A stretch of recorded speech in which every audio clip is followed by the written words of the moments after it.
Okay guys, Solar 102. This really isn't working the way I was hoping. So, okay, now that, if you guys haven't seen 101, go back, watch it. I highly recommend it, because otherwise there's only not a great chance maybe that everybody will understand what we're even talking about. So, wattage. So, all you have is a 100 watt panel, a 30 amp controller, and let's not even call this one, let's see, a 12 volt battery, and select size that you want, and a 400 watt inverter right here. So what do we got? Well, let's try and figure out what we're building for. This one, I am not totally sure what I'm going to use it for, but it's going to have to be fairly small. 100 watts is not a bad system, but it is limited. It's not going to run a computer, because your computer runs 400, usually 250 to 500 watts all day long consistently. So as I'm going to run that computer all day, this is what our dear president would call unsustainable.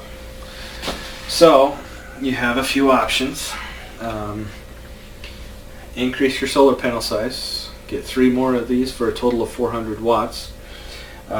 Get more battery is always a good option, and the battery will give you more safety net, because again, you'll have cloudy days. This panel won't always be charging, and what about at night when there's no sunshine? And or you can cut your power consumption down. This is actually the path that I'm going to choose, is I'm going to kind of minimize the amount of power that I would have to use here.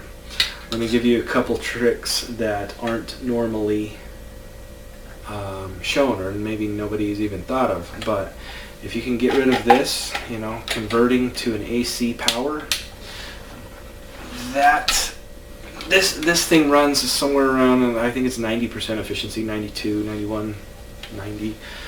So you're losing just about 10% of your power by going with one of these and plugging in an alternating current system.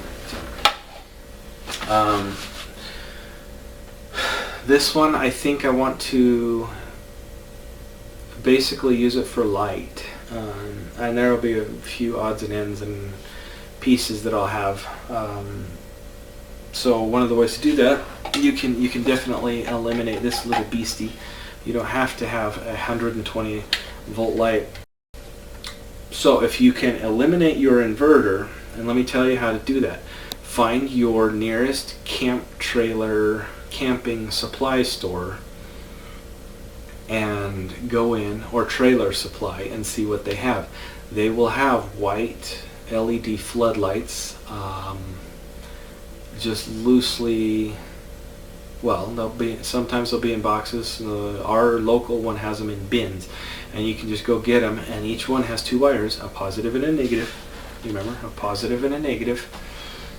And those LEDs will run substantially longer than your incandescent bulbs from your house if you're trying to run everything through an inverter. So,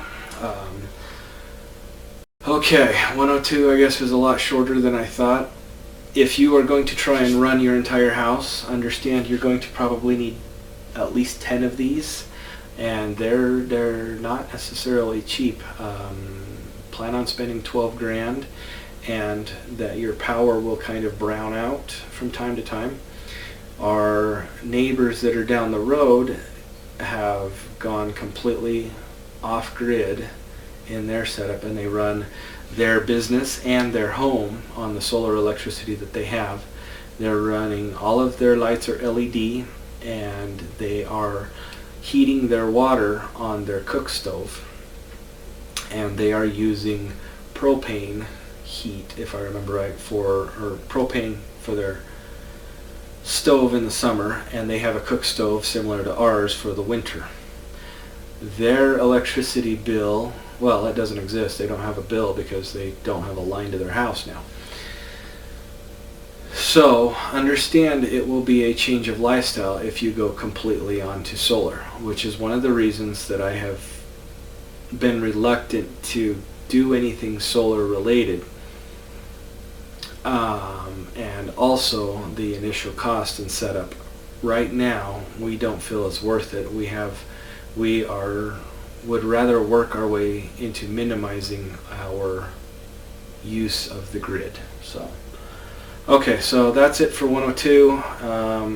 Next time, we will start putting something together. And in the meantime, go ahead and look up something called a solar generator. YouTube is full of these, and everywhere in the entire spectrum. I watched a guy yesterday for $110 built his capacity. It's not nearly this big. Another guy I watched had one that he says was in the middle of the range, spent about $1,000. He has 2 of these panels, 2 batteries, and he has about a 90-pound solar generator with all of everything integrated. So I'm going to build somewhere in the middle of that, and we will see how this turns out and what all we can push with it. So until next time, thank you.